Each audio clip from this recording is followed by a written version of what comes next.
आकाशवाणी भोपाल से प्रस्तुत है प्रादेशिक समाचार।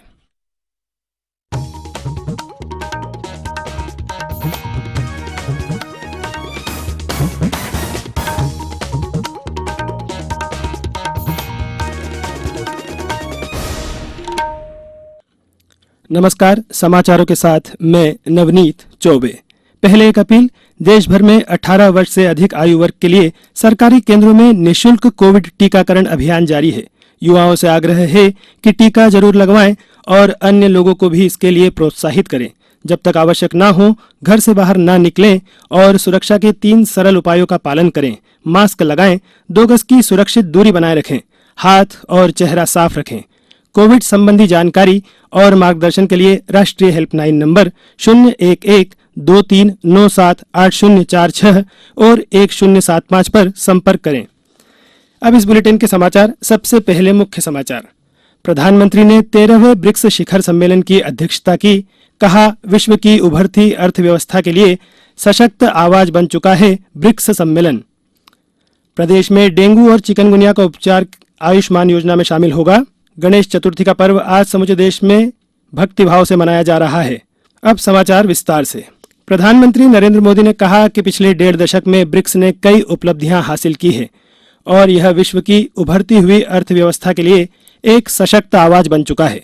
कल आयोजित ब्रिक्स के 13वें शिखर सम्मेलन की अध्यक्षता करते हुए प्रधानमंत्री ने कहा कि यह मंच दुनिया के विकासशील देशों की प्राथमिकताओं पर ध्यान केंद्रित करने के मामले में प्रभावी साबित हुआ है। श्री मोदी ने कहा कि हमें यह सुनिश्चित करना है कि ब्रिक्स अगले 15 वर्षों में और प्रभावी बने।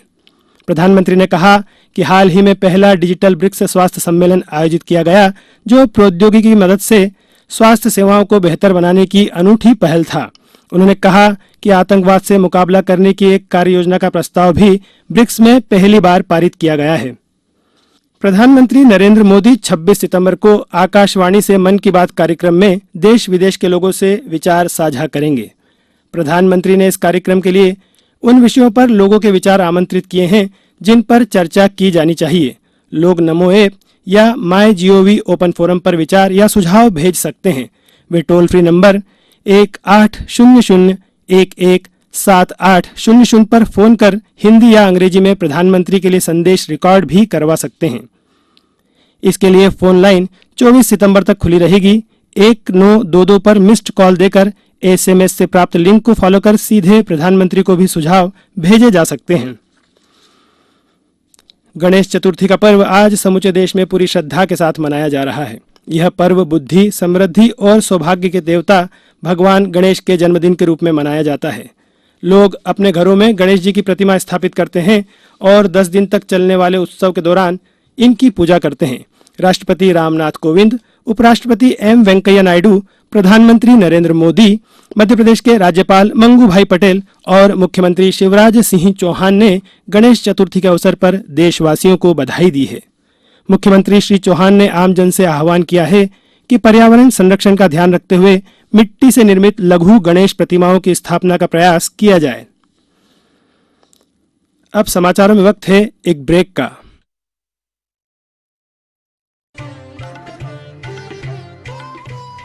कोविड-19 से बचाव और सुरक्षित रहने के 3 उपाय।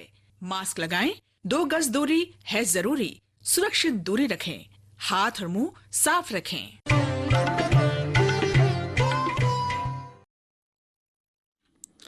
ब्रेक के बाद समाचारों में एक बार फिर आपका स्वागत है। राष्ट्रपति रामनाथ कोविंद ने आज तमिलनाडु और उत्तराखंड में नए राज्यपालों की नियुक्ति कर दी है। नागालैंड के राज्यपाल RN रवि को तमिलनाडु का राज्यपाल नियुक्त किया गया है। सेवानिवृत्त लेफ्टिनेंट जनरल गुरमीत सिंह को उत्तराखंड का राज्यपाल नियुक्त किया गया है। पंजाब के राज्यपाल का अतिरिक्त प्रभार संभाल रहे तमिलनाडु के राज्यपाल बनवारी लाल पुरोहित को पंजाब का नियमित राज्यपाल नियुक्त किया गया है। राष्ट्रपति सचिवालय ने कहा कि असम के राज्यपाल प्रोफेसर जगदीश मुखी को नियमित व्यवस्था होने तक नागालैंड के राज्यपाल के कार्यों के निर्वहन के लिए भी नियुक्त किया गया है। भोपाल गैस त्रासदी राहत एवं पुनर्वास मंत्री श्री विश्वास कैलाश सारंग ने आज गैस राहत संचालनालय में गैस त्रासदी में दिवंगत व्यक्तियों की कल्याणी महिलाओं को पेंशन राशि ऑनलाइन ट्रांसफर की। संचालनालय में आयोजित कार्यक्रम में अप्रैल 2021 से 5 माह की पेंशन प्रति माह 1,000 रुपये के हिसाब से अंतरित की गई। मंत्री श्री सारंग ने कहा कि मुख्यमंत्री श्री शिवराज सिंह चौहान की घोषणानुरूप गैस पीड़ित कल्याणी बहनों के लिए पेंशन योजना पुनः शुरू की गई है। यह पेंशन सामाजिक सुरक्षा पेंशन की 600 रुपये की राशि के अतिरिक्त होगी। उन्होंने कहा कि कल्याणी बहनों को 1600 रुपये की राशि ताजिंदगी मिलती रहेगी। श्रम एवं खनिज साधन मंत्री ब्रजेंद्र प्रताप सिंह ने नई दिल्ली में केंद्रीय नागरिक उड्डयन मंत्री ज्योतिरादित्य सिंधिया से सौजन्य भेंट की। मंत्री श्री सिंह ने बुंदेलखंड के विश्वविख्यात पर्यटन स्थल खजुराहो को नई दिल्ली से जोड़ने वाली वायु सेवा को पुनः प्रारंभ करने का अनुरोध किया। उल्लेखनीय है कि कोविड-19 के दौरान नई दिल्ली से खजुराहो वायुयान सेवा बंद कर दी गई थी। केंद्रीय नागरिक उड्डयन मंत्री ज्योतिरादित्य सिंधिया ने अक्टूबर माह से नई दिल्ली से खजुराहो वायुयान सेवा पुनः प्रारंभ करने का आश्वासन दिया है। उन्होंने कहा कि खजुराहो से मुंबई वायुयान सेवा भी शीघ्र प्रारंभ की जाएगी। भारत और इंग्लैंड के बीच 5वां और अंतिम क्रिकेट टेस्ट मैच आज मैनचेस्टर के ओल्ड ट्रैफर्ड मैदान में शुरू होगा। भारतीय समय के अनुसार मैच तीसरे पहर 3:30 बजे शुरू होगा।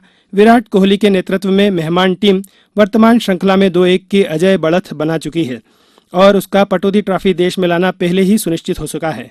भारतीय टीम की कोशिश होगी कि इंग्लैंड की धरती पर 3-1 से विजय प्राप्त कर अब तक की सर्वोत्तम टीम बन सके। भारतीय टीम एक ही वर्ष में ऑस्ट्रेलिया और इंग्लैंड से टेस्ट श्रृंखला जीतने की उत्कृष्ट उपलब्धि हासिल करने से एक मैच दूर है। प्रदेश में टीकाकरण का आंकड़ा 5 करोड़ को पार कर गया है। कल तक वैक्सीन के कुल 5,69,857 से अधिक डोज लगाए गए हैं। इनमें 4,06,90,000 लोगों को पहली डोज और 93,79,000 से अधिक लोगों को पहली और दूसरी डोज लगाई गई है। वर्तमान में प्रदेश में 73% लोगों को वैक्सीन की प्रथम डोज लगाई गई है, जबकि 17% पात्र हितग्राहियों को दोनों डोज लगी है। मुख्यमंत्री शिवराज सिंह चौहान ने कहा है कि केंद्र सरकार से मध्य प्रदेश को आवश्यकता के अनुसार कोविड से बचाव की वैक्सीन प्रदाय की जा रही है। उन्होंने डेंगू और चिकनगुनिया को लेकर विशेष सावधानी बरतने के निर्देश देते हुए कहा कि इसका इलाज भी आयुष्मान योजना के तहत किया जाएगा। केंद्रीय स्वास्थ्य मंत्री श्री मनसुख मंडाविया से हुई चर्चा के बाद मुख्यमंत्री श्री चौहान ने बताया कि केंद्रीय स्वास्थ्य मंत्री ने आश्वस्त किया है कि मध्य प्रदेश को अब तक जिस तरह जरूरत के अनुसार वैक्सीन डोज मिलते रहे हैं, आगे भी पर्याप्त डोज मिलेंगे। इस आपूर्ति से आगामी 17 सितंबर को संचालित किए जा रहे वैक्सीनेशन महाअभियान को सफल बनाने में सहयोग मिलेगा। गौरतलब है कि प्रधानमंत्री श्री नरेंद्र मोदी के जन्मदिवस से यह महाअभियान संचालित किया जा रहा है। अब कुछ समाचार संक्षेप में।